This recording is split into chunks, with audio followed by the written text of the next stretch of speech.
Unterwegs mit Ralf auf Spur, dessen Filmzubehör in Garnitur von Kameras zu Mikrofon zeigt uns alles ohne zu schonen. Mit Know-how startet er, testet Outdoor aus fürs. Ja, hallo liebe Freunde, ich begrüße euch zu einem neuen Video auf meinem Kanal und heute will ich euch mal wieder ein Messer vorstellen. Heute habe ich euch was sehr formschönes rausgesucht und zwar ein Laguiole. Normalerweise sind diese Laguioles ja nicht gerade preiswert, wenn man ein Originales nimmt, aber ihr kennt mich lange genug. Wo habe ich es bestellt? Natürlich bei Temu. Hat sage und schreibe 8 Euro gekostet. Nur ist die Frage, kann das was oder mehr Schein als sein? Doch bevor wir uns das Messer angucken, wollen wir noch mal darüber reden, ob denn dieser Begriff überhaupt benutzt werden darf für ein Taschenmesser. Ja, markenrechtlich gesehen ist der Begriff Laguiole nicht geschützt. Also jeder, der ein Messer in dieser eleganten Form macht, ja, und vielleicht auch noch, ich hoffe, das funktioniert mit dem Autofokus, auch noch diese Biene verwendet, muss ein Messer in Frankreich herstellen. Jeder auf der Welt, der mag, darf diesen Begriff verwenden. Also keine Markenpiraterie, alles legal und gesetzeskonform. Wie gesagt, ich habe für dieses Exemplar gerade mal 8 Euro bezahlt und viele von euch werden denken, oi, das kann nicht sein. Habe ich am Anfang auch gedacht, sind diese 8 Euro jetzt gut investiertes Geld oder nicht? Schauen wir uns das Messer also mal genauer an. Von der optischen Anmutung her macht es schon mal einen sehr, sehr guten Eindruck. Es liegt gut in der Hand, es hat keine scharfen Kanten.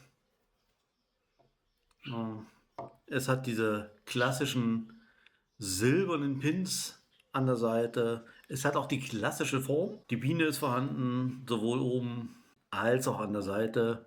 Und auch die Klingenform ist eigentlich ein klassisches Laguiole. Ich mache es mal auf für euch.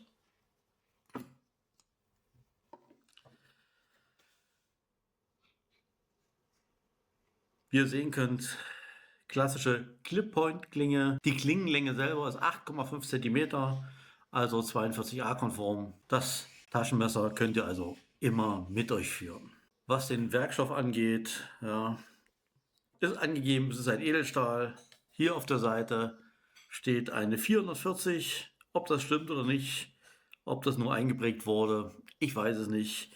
Bei den chinesischen Lieferanten weiß man immer nicht ganz so genau, wie die Treue zu diesen Materialangaben ist. Es ist auf jeden Fall ein Edelstahl und verspricht uns lange Freude zu machen.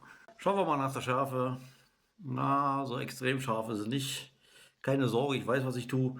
Ein Laguiole muss auch nicht unbedingt scharf sein. Ja, der Hauptzweck ist ja eigentlich, dass ich mein Baguette, mein Camembert und mein Obst schneide. Und das kann dieses Taschenmesser garantiert. Kommen wir mal zur allgemeinen Qualität an diesem Taschenmesser. Ja, für 8 Euro, ich bin erstaunt. Ja, es ist kein Spiel in der Klinge, es ist super fest. Ich habe also schon wesentlich teurere Messer gehabt, die nicht annähernd in dieser Qualität waren. Es ist alles gut verarbeitet, es gibt keine überstehenden Kanten. Die Pins sind gut verschliffen, es fasst sich sehr gut an. Ich bin ja eh so ein haptischer Mensch. Und wenn dieses Teil sich gut anfasst, dann hat es bei mir schon so gut wie gewonnen an der Stelle. Der Griff ist aus Holz. Ich vermute mal, es ist ein Packerholz. Es steht nicht näher beschrieben. Aber für 8 Euro super. So, schauen wir mal, ob das Messer auch was schneiden kann. Der klassische Papierversuch. Hier ist das Messer. Ich ziehe es mal durch.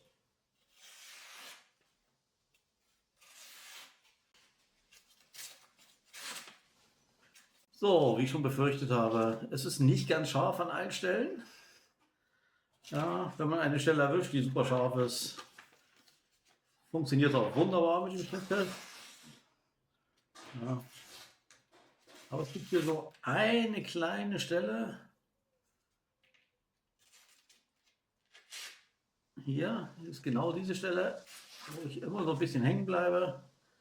Aber ich denke mal, da gehen wir einmal mit dem Schärfer drüber und dann ist das super scharf. Man darf nicht vergessen, wie die Preislage von dem Messer ist. Ich hatte schon mehrfach erwähnt, ja. 8 Euro, dafür ist das ein super Taschenmesser. Kann ich das empfehlen? Also im Moment bin ich sehr begeistert davon, vor allem weil es so ein Handschmeichler ist. Auch wenn die Form das klassische französische Laguiole ist und dieses Messer hier aus China kommt und wenig Französisches an sich hat. Wenn man ein gutes Taschenmesser haben möchte und nur ein kleines Budget hat und ein kleines Budget ausgeben will, das Taschenmesser ist super. Ich hätte es euch jetzt auch gerne verlinkt an der Stelle, aber ich habe jetzt nochmal nachgeschaut bei dem Lieferanten. Es ist ausverkauft. Warum? Ich kann es verstehen. Ja, ein Messer in so einer Qualität zu so einem Preis kann man einfach nicht Nein sagen zu. Kurzes Fazit. Mal gucken, ob ich das gut in die Kamera halten kann, dass ihr auch was erkennen könnt.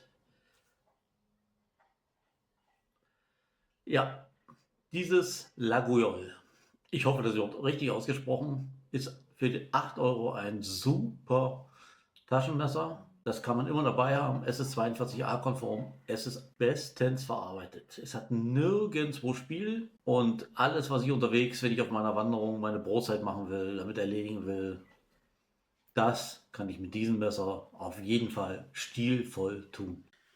Nun kann sich jeder seine eigene Meinung bilden, ob er denn bei Temu was kaufen möchte oder nicht kaufen möchte. Es ist aber so, dass nicht jeder das Budget hat, sich ein echtes Laguiole zu kaufen, was bei 150 Euro beginnt und nach oben fast gar keine Grenzen gesetzt sind. Ich will ein formschönes Taschenmesser haben, was funktioniert, was gut aussieht. Super, habe ich damit bekommen. Ich bin zufrieden. So, ich hoffe, die Informationen zu dem Messer helfen euch ein bisschen weiter bei der Entscheidungsfindung, ob ihr euch vielleicht denn so ein falsches Laguiole kaufen möchtet oder nicht. Lasst mir gerne ein Like dafür das Video, schreibt fleißig Kommentare. Wer mag, kann den Kanal abonnieren, wer es noch nicht getan hat. Äh, motiviert mich immer, noch weitere Videos zu machen. Vielleicht sehen wir uns ja dann beim nächsten Video und bis dahin, ciao liebe Freunde.